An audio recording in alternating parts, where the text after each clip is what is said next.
Welcome to tonight's webinar, Get Involved with Your Park. Whether you're newer to partnerships or parks or an experienced volunteer leader of our network, we're really excited to welcome you to tonight's session. We'll give you a rundown or a refresher on all the ways you can get involved in making a difference in your community, plus the many types of support that Partnerships for Parks can offer to help grow your community group, whether you're currently a part of one or looking to join one or even looking to start one yourself. My name is Jordan Mullaney. I'm the Technical Assistance Coordinator for Leadership and Group Development here at PFP, and really excited for this session. Throughout the COVID-19 pandemic, this vast network of park volunteers has certainly championed cleanup events and beautification events at a time when the city has needed it the most. The Parks Department has faced sharp cuts in public funding as well as the city as well, and at the same time witnessed record level surges in park traffic, park usage, when public space was really all we had for interaction for a very long period of time. That's beginning to change, which we're very grateful for. Friends groups, as we know them, have very much persevered and we're there for communities to provide essential volunteer help, keeping our parks clean and safe while also providing things like personal protective equipment and mutual aid support. This culture of stewardship and community has existed for decades, long before the pandemic, and simply made stronger due to these events the past year. So at Partnerships for Parks, we kind of have this philosophy that when parks thrive, neighborhoods also thrive, and parks are spaces where community members and decision makers can work together to create their city. Tonight, we'll talk about how you can get involved in that and PFP's role in supporting those volunteer efforts as well.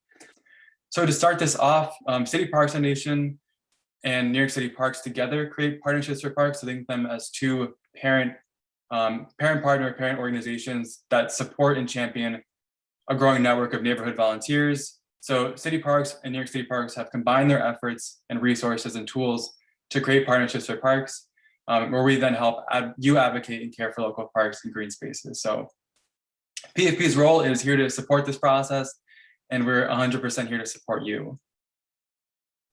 Delving more into the role that CPF and New York City Parks play, as you see, City Parks Nation is an independent nonprofit organization that offers free programs ranging from sports, arts, environmental education in public parks, and also things like Summer Stage, which it's widely known for, a citywide performing arts festival that hosts many touring artists throughout the city and all over the city as well, in Central Park, Coney Island, and all over the place. So a variety of different programs, and thriving parks mean thriving communities.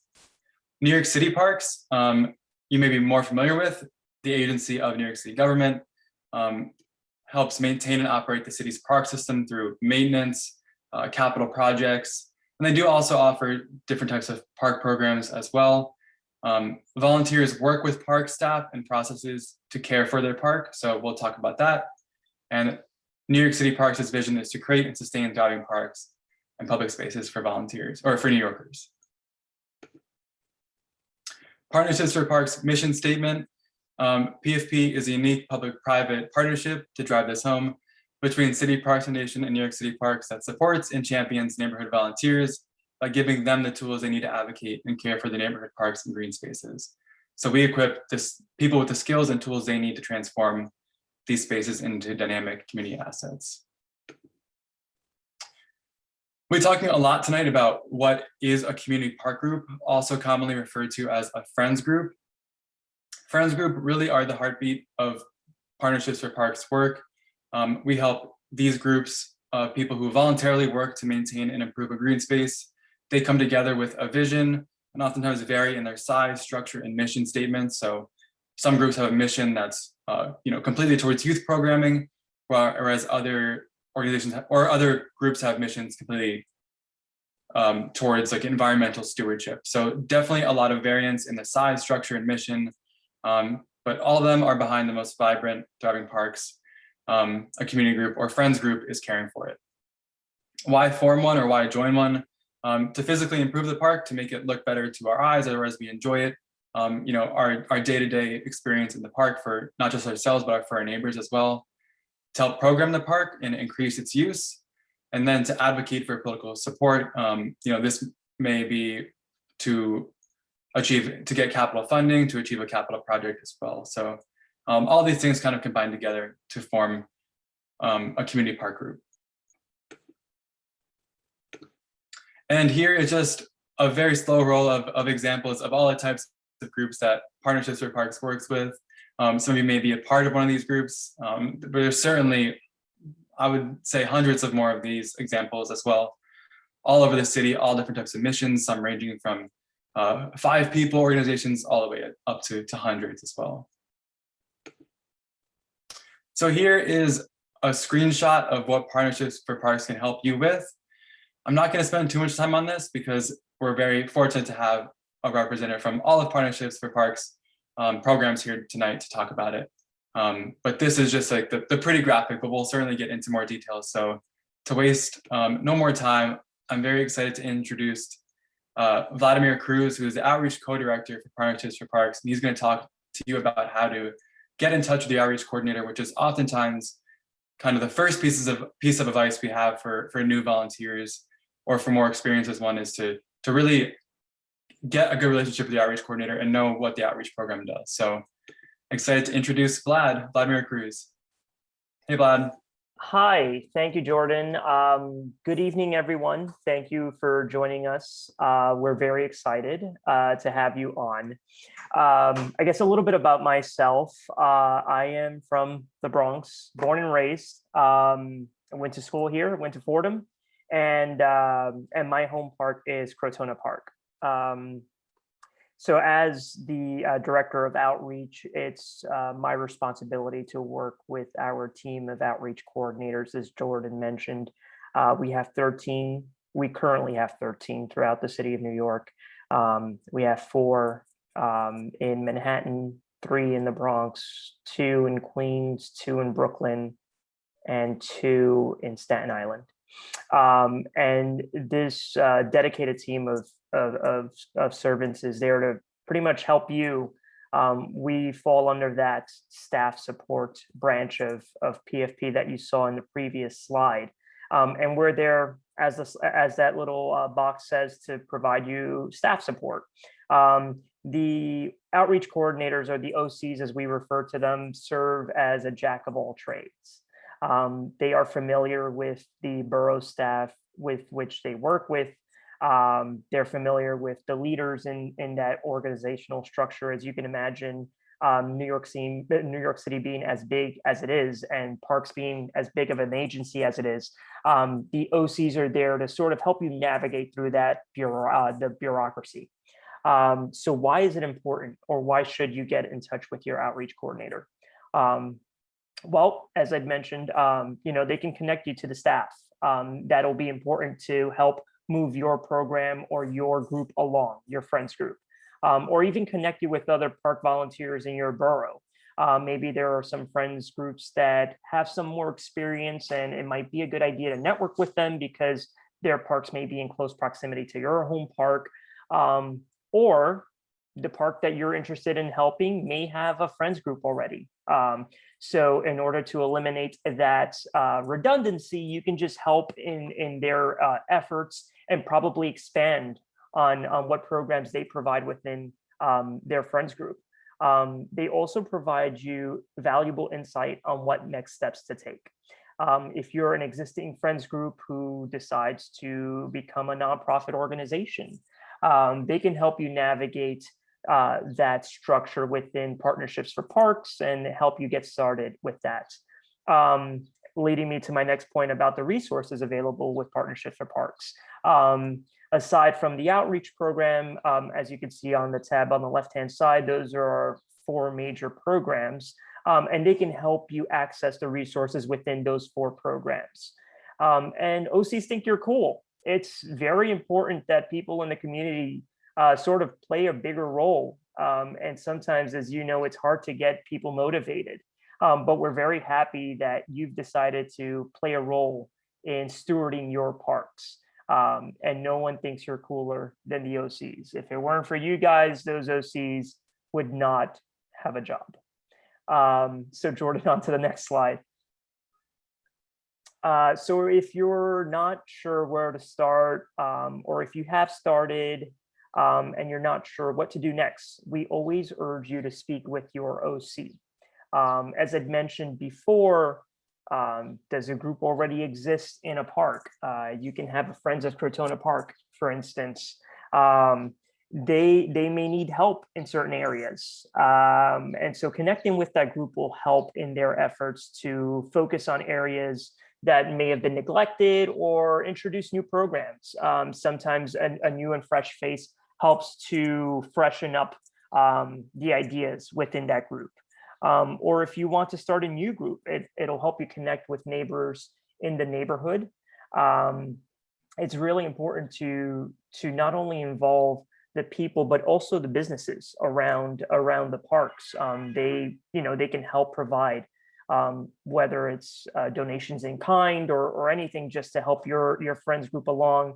It's really important to foster those relationships. They can help you to create a core group and shared vision. So with that, sort of focusing your goals. As Jordan asked, we saw many goals that you have within the chat. And it's great if you want to start beautification, but maybe you want to expand on beautification and target specific sports groups depending on the amenities that are found in that park. And they'll help you sort of get that established. Introducing yourself to the community. It can be very intimidating to take this first step, but the fact that you're here this evening with us is the first step in the right direction. And so they can help you get introduced to people in the community leaders, electeds that may help you in those goals. And also organizing events. Maybe you want to work on an It's My Park project, and you'll probably contact the volunteer program for that to get you started. Or maybe you just need some more training on various ways to communicate. The technical assistance program is there to help you with that. So that's what the OC is there for. They are, as I mentioned, jack of all trades. They know who to talk to in the borough and provide you that assistance. If it's tough to get in contact with them, feel free to reach out to me. I work with all of the OCs and meet with them on a weekly basis where we update each other on what's going on, whether it's in the borough or citywide. So there's a constant channel of communication there, and we're more than happy to serve for you. Great questions. I saw those in the chat. How do you communicate with them? So as I'd mentioned, we have some dedicated OCs. Here we have Linda Bonilla. She's our senior outreach coordinator in the Bronx. So she's responsible for community boards 278, and I believe it's 9. And as you can see, those districts there are broken up by the community boards. So they correspond to the community boards in those neighborhoods. They work in conjunction with the programs at PFP. Maybe some of the parks in those districts are catalyst sites, which get a little bit more attention. And I believe Pilar is here to speak about that a little bit later, but we all work together as one unit to help you in your efforts. As Jordan mentioned, he'll provide you with the information necessary for you to get in contact with your local OC. And if you have any questions, again, please feel free to reach out to us. Thanks so much, Vlad, for that rundown on outreach. And I think one motto we have with Partnerships Academy is if there's one thing you leave with tonight, it's knowing who your outreach coordinator is. So that's already a major step in getting started in this parks network. So if you can do that, consider that a major win, definitely. And Vlad's going to be joining us later again for a Q&A session as well. So if you have any more specific questions for him, we can take those as well later. And now to discuss our volunteer program, I'm very excited to introduce Mary Daly, who is the Corporate Engagement Manager at Partnerships for Parks. Mary, thanks so much for joining us. Hi, everyone. Yeah, as Jordan said, I'm Mary Daly. I'm the Corporate Engagement Manager. And so I basically manage corporate support of our It's My Park program, and I'm within the volunteer program. So yeah, our volunteer program manages It's My Park logistics, like tool orders, training for volunteer leaders. And we also lead some of our own It's My Park projects with external groups, such as like school groups or companies.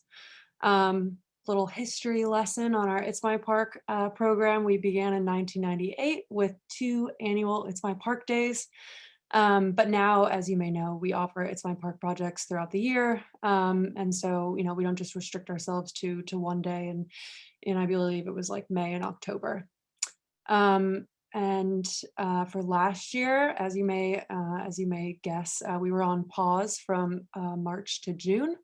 But then we were able to organize and support almost 600 It's My Park projects in 203 parks. In those projects, we also engaged over 7,000 participants from over 200 groups. So yeah, we definitely invite you to join us and lead or attend an It's My Park project. Okay, so here's a few different ways you can participate in our It's My Park program. One of the easiest ways to get involved is join a It's My Park project as an individual or a really small group. So say you just, you know, want to join with a couple friends. You can look on our website and see It's My Park projects that are already going on.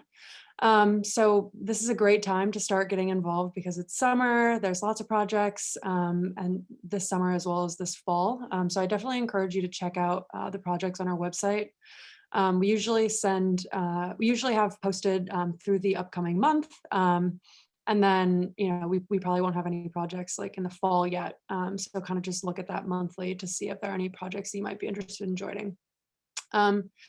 The other way you can get involved is say you're already part of an established group, like a school group or a nonprofit group, religious institution, something like that. You're looking for some sort of like team building opportunities, say.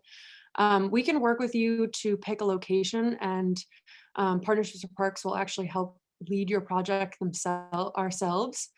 And so depending on the type of group you are, for companies, we require a donation. For nonprofits and school groups, we request that you provide bags and work gloves, but we are like trying to help provide those as well. So, you know, we can work with you to try to make something work in a park of your choice. And then, yeah, it says here, we also require people to sign a waiver as well. And then the last option is where you'd work with the outreach team and Vlad, the previous speaker. So this is where you would lead your own project. And this is, you know, this is for groups and people looking to be dedicated to one space in particular. And we'll help provide supplies needed after you attend a short training to help you lead your volunteer event. So yeah, the next steps for that is finding your OC, which Jordan said will be sent out after this in case you're not already connected. A few obligatory COVID updates. We're still requiring people to wear a mask at all times, keeping socially distant. We ask you to just check with yourself, make sure you're not showing up to a project feeling ill, as well as either signing up beforehand and the online sign up on our website, or you can just sign up with the staff person on site at the project.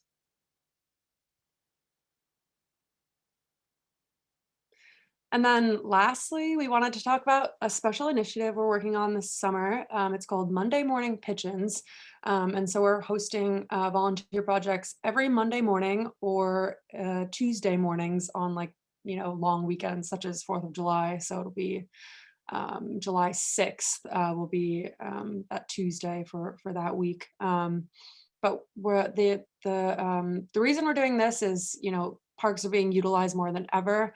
And we want to help park staff clean up trash and debris after the weekend of activities in parks. So, you know, you can find these opportunities on our website at the link on the right bottom right corner of this slide. So we definitely encourage you to join us. And yeah, I'm sure you can find something pretty close to where you live. And thanks. I'll pass it off to Laura, I think, next, who is going to speak about technical assistance that PFP can provide. Awesome. Thanks, Mary. And Mary's also going to join us for the Q&A a little bit later. So if you guys have any questions throughout the webinar, feel free to put them in the chat and we'll do our best to get to as many as we can. Now, very happy to introduce Laura Vino, who's the Community Coaching Manager for Partnerships for Parks. I'm going to talk about PFP's Technical Assistance Program. Great, thanks, Jordan. Yeah, so I have a lot to cover tonight. As part of the technical assistance team, we have a variety of different ways that we can support you. I'm the community coaching manager, but I'll be speaking to a number of our different programs.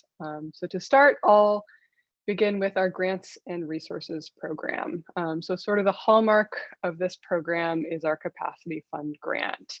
And we issue grants of up to $3,000, which really serve to strengthen the outreach, membership, and program planning capacity of community groups who care for their neighborhood green spaces. So these green spaces can include parks, playgrounds, street trees, green streets, or community gardens. They must be located on New York City Parks property. And this grant covers a number of different topics. So outreach and materials for hands-on service projects or programming that cultivates long-term stewardship of green spaces. We also cover things such as promotional materials for groups and their activities and some infrastructure related costs. So currently, we have just made announcements about our March 2021 grant awardees, but the next capacity fund grant round will be in January 2022. So keep an eye out for that. Just a couple things to note about the grant that, we're always looking for groups to have a good relationship with Partnerships for Parks staff. So if you're new to our programs, now is a really great time to connect with your outreach coordinator and start to build a relationship, which will really position you well in applying for a grant. Another note is that you do not need to be a 501c3 or have nonprofit status in order to apply for this grant. We really view this as seed money, and so we really encourage participation from groups with limited budgets and limited fundraising experience. Next slide, Jordan. Great, so just a couple examples of projects that we've funded in the past that I think showcase what we're all about. Holding a tree guard construction workshop, increasing your group's visibility with promotional materials, or purchasing a toolbox to store supplies. So looking to steward a green space over the long term that can really help with something like that. Next slide, Jordan. I also wanted to make everyone aware of a new and open opportunity for grant funding. So now open is the New York City Green Relief and Recovery Fund. So a little context about this grant. In May of 2020, a coalition of foundations launched this fund to really support stewardship organizations that care for New York City's parks and open spaces. So it was really intended to respond to some of the most urgent needs facing the city's parks and open spaces, while also sort of spurring policymakers to address ongoing systemic challenges. So PFP's grants team is helping to administer the Green Fund. And right now the application is open for grassroots organizations who have budgets under $15,000.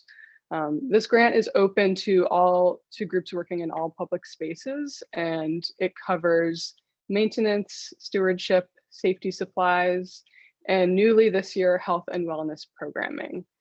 So keep in mind that the application deadline for the Green Relief and Recovery Fund is July 21st.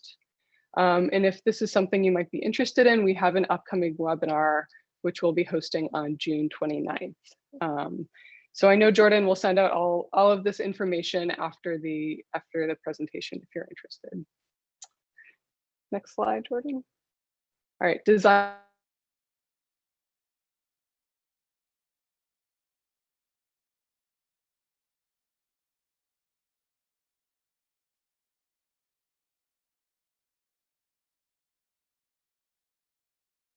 Would fund printing and publication of websites, outreach materials, and brochures.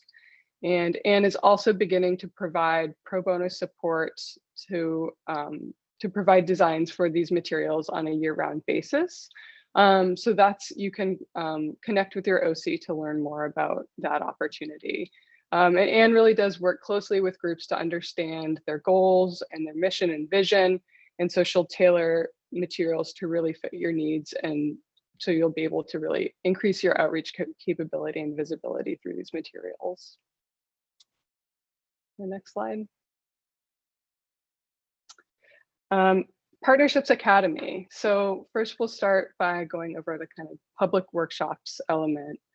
So the Partnerships Academy offers free training programs to support community park members and volunteers. So we really do cover a range of topics and offer a gradient of trainings to support our groups. And another advantage of Partnership Academy workshops is a chance to connect and network with other park leaders and gain access to external resources.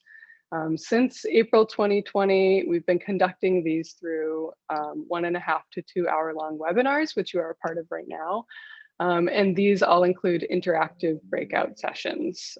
So after each webinar, Jordan has been compiling feedback from attendees to really curate upcoming webinars and make sure that we're bringing in a host of expert speakers.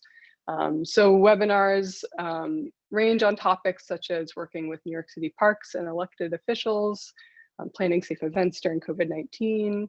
And we've had some webinars focused on fundraising and 501c3 incorporation versus fiscal sponsorship. So as Jordan mentioned, we're recording and sending each webinar out to participants after the fact, and some of these webinars are newly being made available on our website and our YouTube channel as well. I'll just say a few words about the fellowship program, a program which is currently on pause, but in the past we've hosted an in-person fellowship, bringing in about 30 different community leaders each year who work through 5 goal setting sessions and kind of work together to hold each other accountable to make progress towards their group's goals. Next slide, Jordan. Thanks. So that brings us to community coaching. So as a community coaching manager, I'm happy to share some of the aspects of what I have to offer through this program. So it's really a way for us to offer one-on-one tailored support to community groups and community leaders. And it's really a guided process which uses goal setting, action plans, and reflection to help individuals and groups achieve their mission. So I work with groups and group leaders in a variety of ways. So it can range from kind of one-off consultations with groups to longer-term partnerships. And areas can receive coaching in a variety of different subject areas. So goal setting is popular. A lot of groups are interested in kind of working through volunteer recruitment and management, and also relationship building and broadening their network of supporters. Next slide. And finally, that brings us to community visioning. So we view community visioning really as a tool that can be used to guide the strategy of your group and enhance your connection to your community. So it helps you to find out the interests of the people in your community related to the park, and then utilize that input to host programs in the park that reflect these interests and can really heighten participation. So you could even use that input to advocate for physical changes to the park. In the past, we supported groups through a cohort program, which is now also on pause at the moment. But we're still happy to support with visioning. So if people are looking to kind of integrate this into their work or host a visioning event, we're still really able to offer our expertise and a lot of resources and tools that can help you through this process. So that brings me to the end of our technical assistance programs and support areas. And I guess next on to the Catalyst program. Thanks so much, Laura. A lot of ground to cover there. And I think it's funny because like one key thing in all that is like to position yourself well for a grant, be in touch with your outreach coordinator, design support outreach coordinator. So as much as technical assistance offers, we really encourage the relationship with the outreach coordinator or catalyst organizer as well, to kind of unlock a lot of these tools and resources as well. So although these programs offer a lot of different things, there's a lot of overlap kind of within that as well. So next, I'm excited to introduce Pilar Maski, who is Catalyst Organizer at Partnerships for Parks. Hi, Pilar. Hey, hey everyone. I'm Pilar Maski. I am the Catalyst Organizer for the Bronx. And if you are a resident or a stakeholder in a community that has a Catalyst site, I am your coach. So basically, Catalyst is a program where we specifically look at, yeah, thank you, next slide. We specifically look at a certain criteria of demographics. So like we look specifically for high needs communities and strongly, heavily neglected parks. And you know, through a intensive decision-making process with the New York City Parks Commissioner, outreach coordinators, operations and maintenance. So you have managers in the boroughs that also, you know, the people who clean up our parks, those people are decision makers also in this process. So we, you know, try to gather as much research as possible and feedback as possible, and we determine the sites. And basically we have, right now, Catalyst has been expanding, so it's pretty major. We have a Catalyst organizer for Staten Island, Queens, Brooklyn, and the Bronx right now. And basically, we stick around. We are a major resource for you. So like Jordan was saying, there is a lot of overlap. There's definitely overlap. So much of what the coaching technical assistance Laura does for coaching, I would do, but with a specific park group for 2 years. So I help, you know, help the group create, well, a park group, right? Launch a park group, and I will stick around and help you with collective decision-making. I will help you with grant development, community visioning, how to plan and host events, as well as meetings, community engagement, a whole bunch of stuff, 501c3 status, any actually group structure that you would want, I would help facilitate and help you get to that point of success. And not only do we measure success with, you know, launching the group and working with you in real time, we also are looking at sustainability and making sure that at the end of the 2-year, you know, 2.5-year mark, where the Catalyst organizer is with you intensely, we make sure that we're, you know, arming you with the tools that you need to stick around and be sustainable, so that when you transition with the outreach coordinator, who is not as intensive, they will help you as well. So yes, so Catalyst long-term community development program working in historically underserved New York City parks, focused attention and support to community members who want to lead activities and projects that can realize the full potential of their particular local park. So next slide. Site selection, I kind of talked about that. Catalyst is internally directed towards high needs parks. We work with PFP boroughs and Central Park staff to identify opportunities to deploy Catalyst. Community need is a high consideration, and the Community Parks Initiative demographic criteria on poverty, population density, and population growth are considered. So yes, we basically do a very intensive process on the site selection, as I mentioned before as well. Next slide. Catalyst has supported groups that have pushed back when the city wanted to sell an old concrete plant on the Bronx River to private developers. Those community leaders went on to form what is now the Bronx River Alliance, worked to reopen the High Bridge and connect communities between the Bronx and Manhattan, fought against apartment owners that were pumping sewage into the Coney Island Creek, finding the polluters and putting that money back into the creek. So those are some major accomplishments that Catalyst has done. Next slide. Catalyst current sites. We have in the Bronx, DeVoe Park, and the park group for that is Friends of DeVoe Park. We have Aqueduct Walk Park. We have now Friends of Aqueduct Walk Park. We have Washington's Walk, which is not yet a park group launched, but we are hoping. The pandemic has kind of slowed that process down, but we want to make sure that we're giving that opportunity for community engagement as strong and as good as best as possible. So that's why we're kind of taking that slow.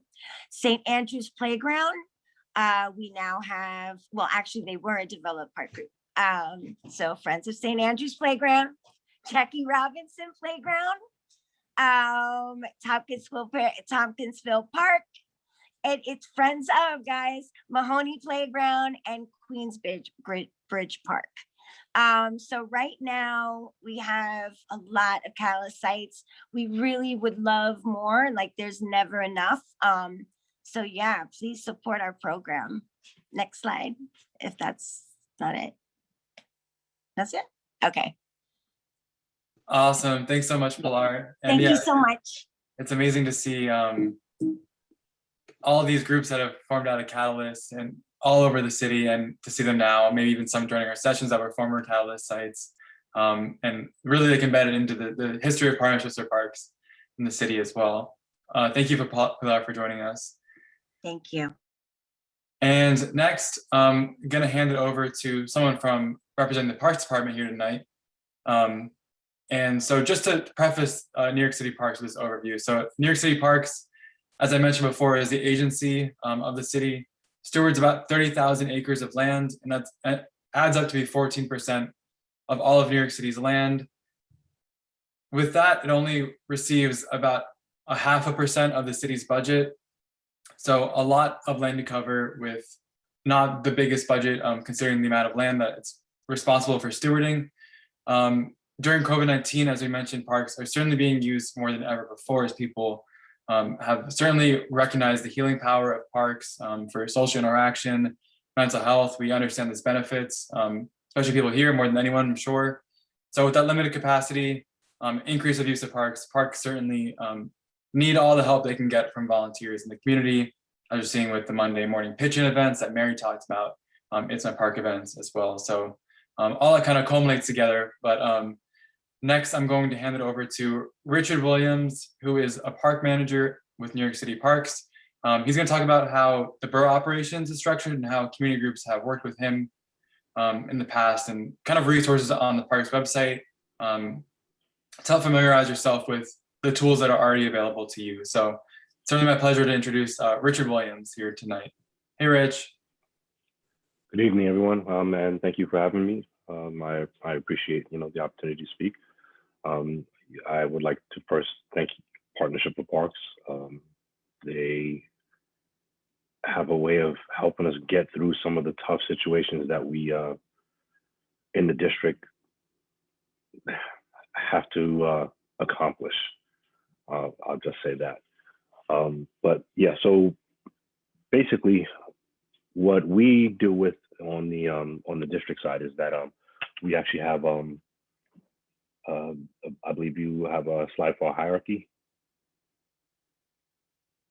So basically, on the bottom end of this screen here, you see we have the CPWs, the APSWs, the POP workers, and the gardeners. Basically, those are the boots on the ground. Those are the people that are cleaning our parks every day. They are notifying supervision and managers to any oddity or peculiarity that they might find in a park. Anything that is out of the ordinary, something that wasn't there yesterday. I mean, it could be anything from a new barbecue grill chained to the outside fence, or, you know, the fact that they had a huge party in the park last night and, you know, they need additional assistance. But those are the guys that are the actual cleaning force of the agency. The park supervisors, level 1, what they do is they normally tend to follow up with the cleaning army. They check in on the CPWs and the APSWs and the pop workers, and they visit the sites more frequently than a PS2 or a manager would, or a regional manager would. What they do is, when they are at these sites, a lot of times is they are conducting inspections, which is something we're going to get into in a few minutes also. The park supervisor level 2, he is the boss of the park supervisor level 1. So they report to him, and any of those oddities that might occur in the park tend to be reported up the chain of command. And he normally takes care of those, whether it's putting in a work order or trying to get additional resources to the facility or park to get whatever the situation is addressed. Then there is my title, which is APRM, Administrative Park and Recreation Manager. Basically, I am responsible for two districts in Brooklyn. In Brooklyn, I'm responsible for Bushwick and Bed-Stuy, which are District 3 and District 4. Bed-Stuy is District 3, Bushwick is District 4. So all of the parks and park properties that are in those 2 districts happen to fall under my domain. And I am either visiting them or my staff is visiting them, and I do re-inspections. Again, we'll discuss that in a minute. I deal with the community boards on a sometimes daily basis. The District 3 community board and the District 4 community boards are both very active, and we have been attending a lot of, we attend a lot of meetings with the community boards. I also deal with the councilmen and other members of the city council at times. We have great relations with the NYPD as we deal with them quite often also. My regional manager, she is in charge of everything I'm in charge of, but she has more. She has additional districts that she has to, I believe, 3 other districts that she is in charge of. So she, makes sure that we are out and that we are checking our parks and making sure that we keep them at a certain level, so that for the most part, everyone can use them and be happy while using them. Happy and safe is our goal. Above that, we have the Deputy Chief of Operations. Basically, these are the guys that we call when we need something done. I need additional assistance or additional resources. I would reach out to our Deputy Chief and our Chief of Operations as necessary. The Commissioner, he is a great guy in Brooklyn. I'm sure all of our commissioners are great. I work more so with the Borough Commissioner in Brooklyn. He is a great guy, great leader. He tries to help out as much as he can as far as when it comes to the community boards and with the community. That's pretty much how the hierarchy works through the boroughs. As I mentioned before, the supervisors are actually out, and part of their duties are to actually inspect parks. I know a lot of people don't know much about this inspection program, but it is something that it has been going on for quite some time. Basically, larger parks are inspected.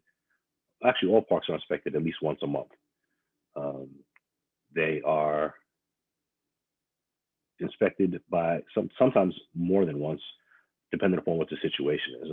I'm not familiar with this particular park, but for example, I would say my park, Maria Hernandez Park. Maria Hernandez Park is a park that is very busy in Brooklyn. It has 3 sections, and it is inspected in 3 sections.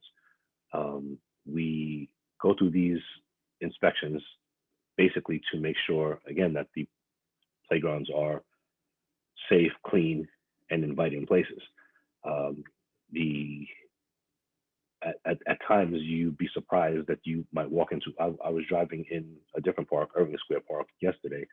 Excuse me, I was walking in the park, and one of the sewer grate covers was just, it fell in, and you know, without us being there to inspect that park, it's possible that somebody might have gotten hurt. So we try to stay on top of our inspections because it is very important. You know, we check play equipment and things of that nature for loose or faulty items. Swings, we check safety surfaces. All of these things fall under the umbrella of a park inspection.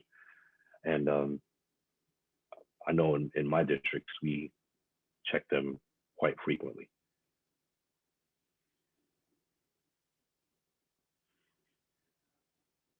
As far as finding key people, I find that most times when you need to reach out to, you know, anybody in particular, you can normally reach them by contacting the borough office. So in the different boroughs, they have Parks Department borough offices where you can call and leave a message for a manager, or you can send mail to the borough office and the manager will get it. I often contact people, for the most part, when people contact me or reach me, it's through the community board. So if the community board has a question or a complaint, they send, you know, a patron would send the information to the community board, and the community board would contact me, and either I would contact them back directly, or I will try to address whatever the situation is that I can address. Next slide.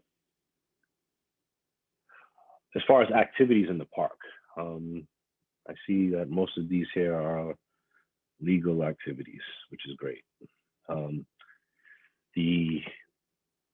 Our parks, as it was said before, are receiving a great deal of use. They are being flooded with people who are just looking to get out, have some green space, which brings us back to why it's so important that we inspect and clean our parks as frequently as we do. These activities that are on your screen here are a great way to get out and spend time in our local parks. It was mentioned before that if you would like to volunteer, that you should you know, join some of those partnership for park programs or start a friends of group. It's a great help to your public park, and I think that's what I have, Jordan. Awesome. Thanks so much, Rich. And it's so great to hear about the park inspections too. Just as a reminder that you can see the information publicly updated on the website as well. Always a good reminder. And Rich, one question I think I have for you is, so you said that you typically talk with the community boards. Do you have any relationships with like community groups, friends groups that you have like personally, where you work with the outreach coordinator as well, maybe for some, you know, longer standing community groups to address their priorities or concerns in the park? All the time. All of those community groups, they just contact me directly on my cell phone, and you know, we try to get whatever they need accomplished. Awesome. Awesome. Thanks so much, Rich. It's so great having someone on from parks to talk about their role and walk through an agency of tens of thousands of employees, which is oftentimes daunting. So it's so great to have you on. So really appreciate your time tonight. No problem. Thank you. Thank you for having me. Awesome. Awesome. So next, I'm very excited to introduce Cangela Moore, who's the president of Friends of Brookville Park. So Cangela is a longstanding experienced community park group leader. So we just talked about all these resources that Partnerships for Parks offers. Rich gave us the perspective of the Parks Department, but really, you're probably here tonight to either join or start your own efforts caring for parks. So Cangela really here is the example for how this should manifest or may manifest for you. Someone who's taken advantage of all these relationships, all these programs that PFP offers, and found ways to build them and sustain them throughout the years as well. So certainly my pleasure to introduce Cangela Moore tonight. Hi, Cangela. Hi, Jordan. Thank you so much for the invitation. I really appreciate talking about the organization, but yet, the relationships in which we form to sustain us over the years. So as Jordan stated, my name is Cangela Moore, and I'm the president of Friends of Brookville Park. And this is the slideshow that I put together just to discuss some of the things that which we do and some of the relationships that we've formed over the years. So this is our 13th year of volunteerism. We're not a 501c3, so we don't have a not-for-profit, but we do get funds from Partnership for Parks through the catalysts, or I should say the capacity funds and things of that nature. And we also get funds from other organizations, businesses, and just groups that see what we're doing and want to participate. So here we have we painted this bench, which is a Pan-African colors, and it was actually our OCI, I should say, and basically Sarah, suggested, hey, this would be a good idea for you guys to do.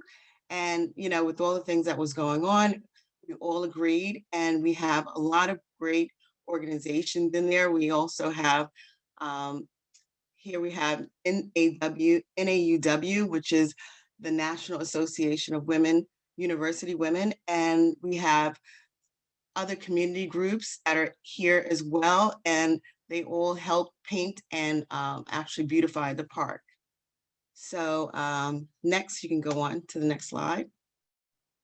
So here we just did this event in May, and this event was done through the New York Coalition for Transportation Safety. And basically they gave us tips on how to actually walk through the neighborhood and be safe.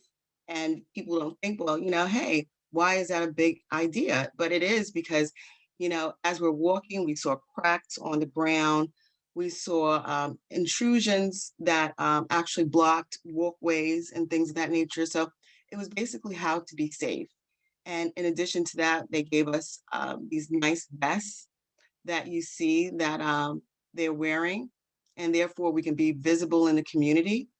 We actually had a doctor that came that day as well and spoke about the benefits of walking. So we really have, in addition to parks things, we also do health events as well. All right, next slide. So this group of young men, this is Storm Riders. They have been with us for really the inception of the organization, and they're a motorcycle club, and they wanted to actually get involved and do things for the community.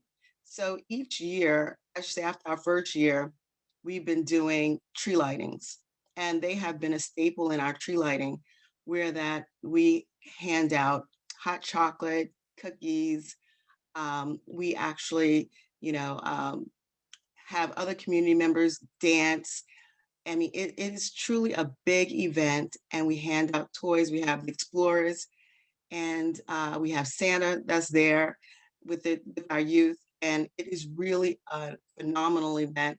And it would not be without the partnerships that we've formed with these organizations. And I must say the Storm Riders have really been a major part of what we do and bringing resources to the community.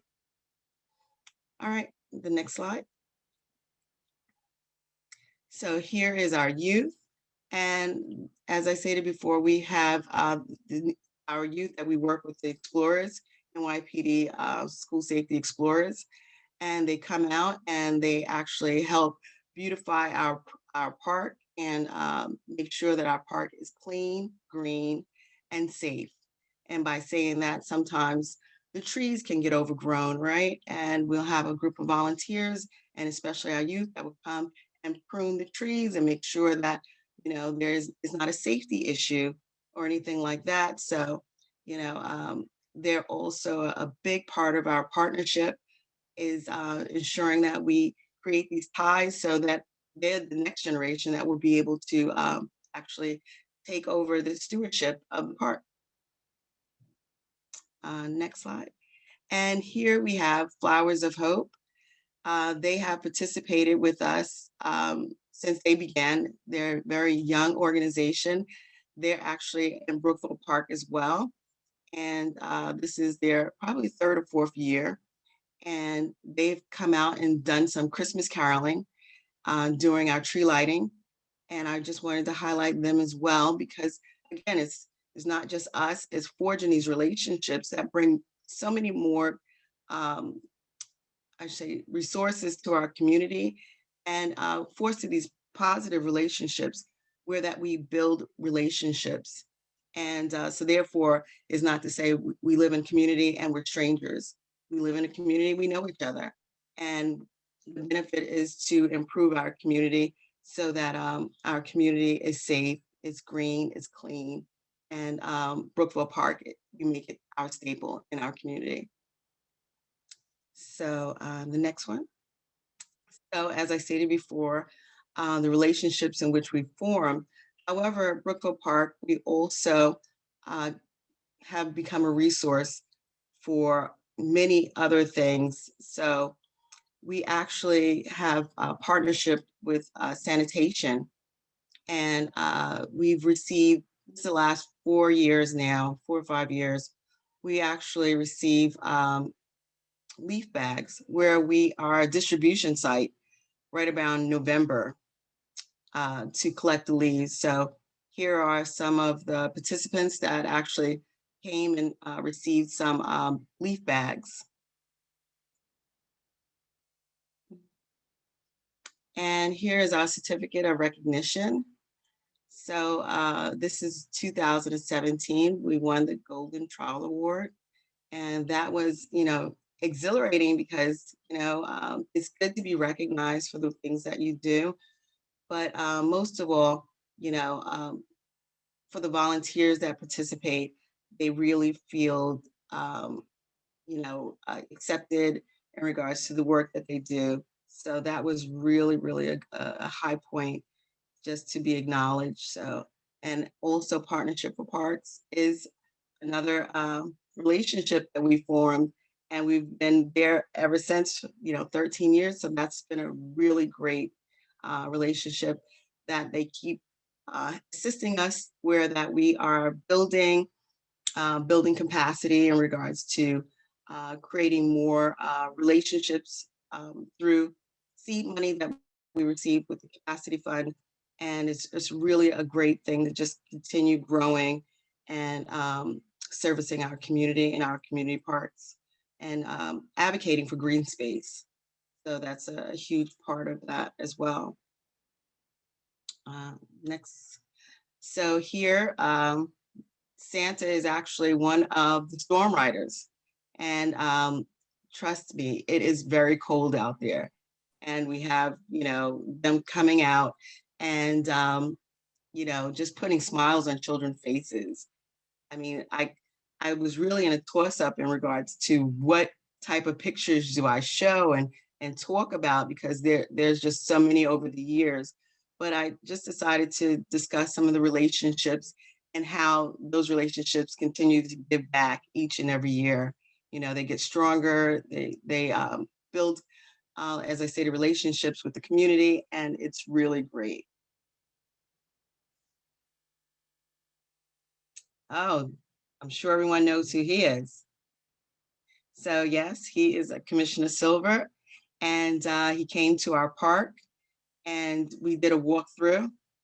And with that, we took some pictures of him while he was here, and we gave him the picture. And we actually have our last, well, a few coordinators prior to what we have now, and also some of the volunteers there. And it was really, really a good event. So, we gave him the picture of Friends of Brookville Park, and just as a forget-me-not that, we appreciate him, and we enjoyed the walkthrough. So with that being stated, okay, and here is, I'm not sure if this is the last one, but the fire department. We've actually been working with the fire department since we began our tree lighting, which is 10 years ago. I mean, we weren't able to have our tree lighting the last couple of years because of COVID. And the year before COVID, it was just inclement weather. So we've been participating with our local fire department, and we actually engaged them by having them pull out the fire truck. Santa comes on the fire truck. It becomes this big, like, oh my gosh, what's happening? And the fire lights are going off. And it's really, really a nice sight. And they take their time and effort to, participate with us. And we just wanted to say thank you. So with the capacity grant money that we received, we actually thank our volunteers that supported us with our events. And there is one of the plaques that we gave them. We went to the firehouse, and I went to the firehouse and, gave them the award and just thanked them for their time and effort that they have done with our community to allow us to put on such an elaborate tree lighting event.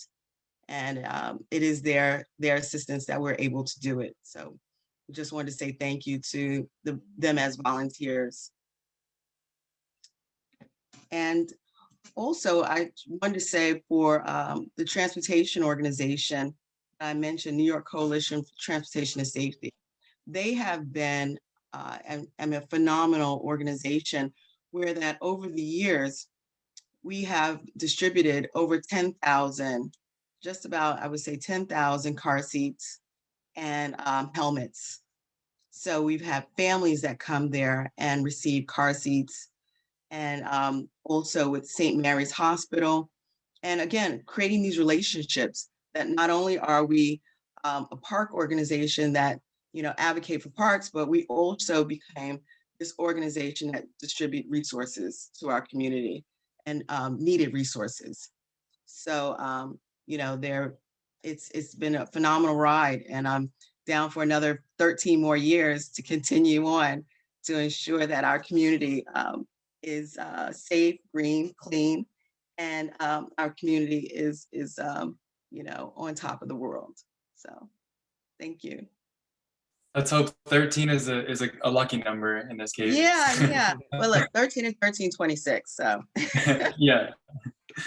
Thank you so much, Candela. It's so great to hear about like all these partnerships you've had with FDNY, transportation organizations.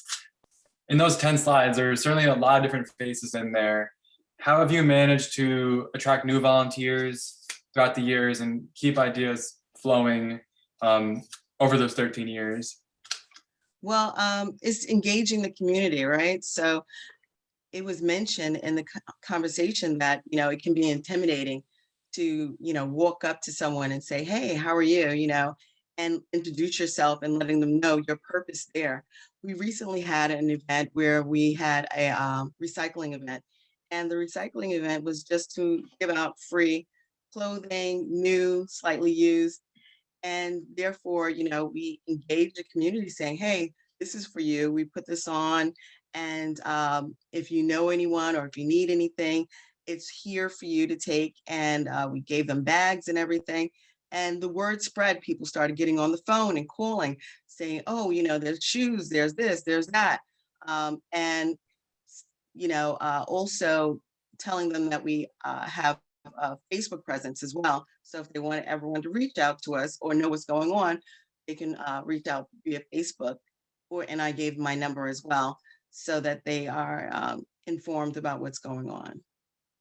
So you've used these these giveaways as a way to kind of get new volunteers in the mix and Yes, introduce yes, outreach material? Yeah. yes. And I'm also on Community Board 13. Okay. So that's another avenue in which we continue to use to give out information. And so you mentioned the capacity fund grant, and that you're not a 501c3 status.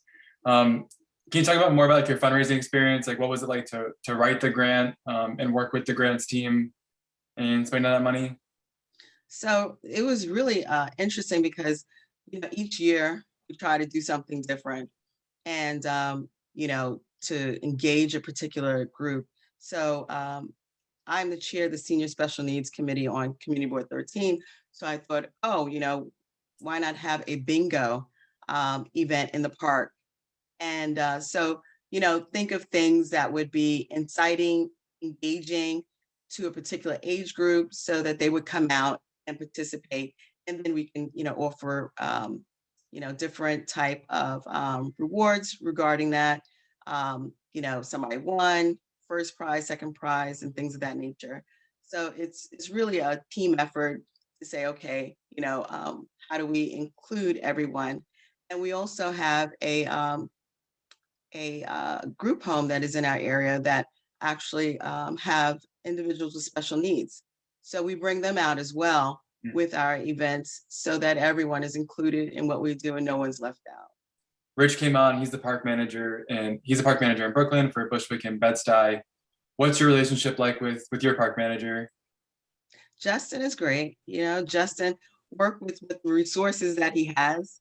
And, you know, sometimes he has to tell me, you know, Kangela, look, the mower broke down and we're not able to, you know, cut the grass at this time, but we're working on it. Mhm. And that's what we want, is just that relationship that we're able to get answers and, you know, talk to them and say, hey, you know, look, we like to have an event. Is there a permit put in for that day? And you say, oh no, you know, that day is clear, you know, go ahead. And so, yeah, we have a very good working relationship to ensure that the park, you know, it's a shared interest. We want to make sure our community and our park looks good. And, you know, he want to make sure that those that volunteer and continue to volunteer and actually, you know, do their best. So he actually supplies those things for us. In addition to that, you know, planting bulbs and things of that nature, you know, it's really, it's a win-win situation to have those relationships. Right, and in a way you might be like his eyes on the park too, without like Yes, his ability to put out any fires before they may arise. Or yes, absolutely, because he knows. one question I had for Kangela, which is, it's a simple one, but maybe it's simple for me to phrase it, but maybe difficult to answer. But it's, why did you get involved? Wow, that's a real that's a real interesting question because the park was neglected and there was a lot of overgrown trees in the area. And we've been involved since, I've been involved since 2008. And what sparked my interest was that there was a rape that had occurred, and it was mentioned that it was on park grounds. And here we have all of the space, you know, acres and acres of land, and it needed to be managed, you know, and where that it needed advocacy. And that's where I felt more passionate about becoming involved to ensure that the community was aware that we have this jewel in our community and we just need to, you know, clean it up. And that's how it began with the relationship with our previous Queens Commissioner, Dorothy Lewandowski, coming out to the park, doing walkthrough with us, ensuring that the Phragmites aren't overtaking the park where we can't see on the other side. Subsequently, we've had Sandy, and Sandy had actually wiped out 150 or more trees.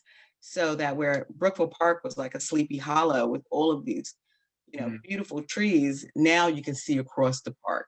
So that gave us a little bit of an advantage where that, you know, for safety reasons, our park is you can see through it now, where before you could not.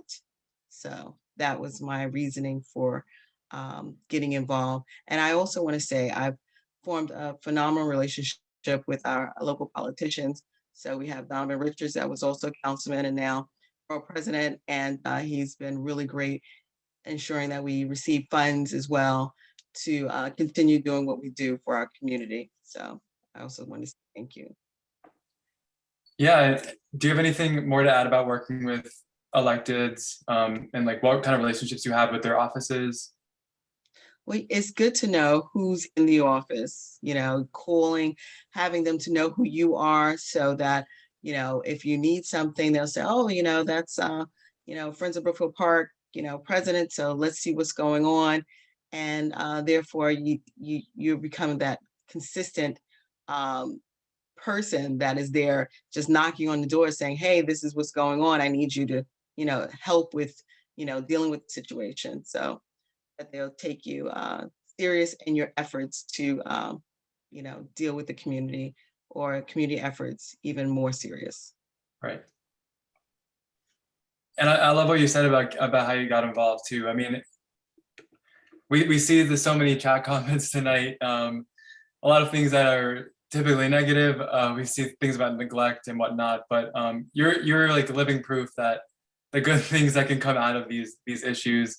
You know, 13 years of involvement, and the community you've been able to build and partnerships around it too. So we hope that there's some light in these like these ways for these things that have been mentioned and stuff, and what makes us get involved as well. So I see a comment that says, "Can't wait to get started." In that, literally, if one person gets started tonight, we've achieved our mission, I think. Yeah. That's definitely the goal of tonight. And you know, I forgot to even mention that we have a little free library that we use with the capacity funds as well. So we actually get books and we put them in there. We've gotten a lot of donations, and that's another thing that we've used money for, is actually to now empower the next generation. So when we have our youth come to the park, they can go and get a book and read, and it's for adults and children. So Yeah, and it's amazing to like Friends of Brookfield Park, but you encounter so many other places like transportation, reading, tree lighting, is all this amazing stuff. Really appreciate having you on tonight to talk about it all, as well as thank you to Vlad and Mary as well, for your time. Thank you so much to our speakers, Mary Daly, Pilar Maski, Laura Vino, Vladimir Cruz, Cangela Moore, and Rich Williams for all your insights and expertise and pointing us to the right resources to help you get involved.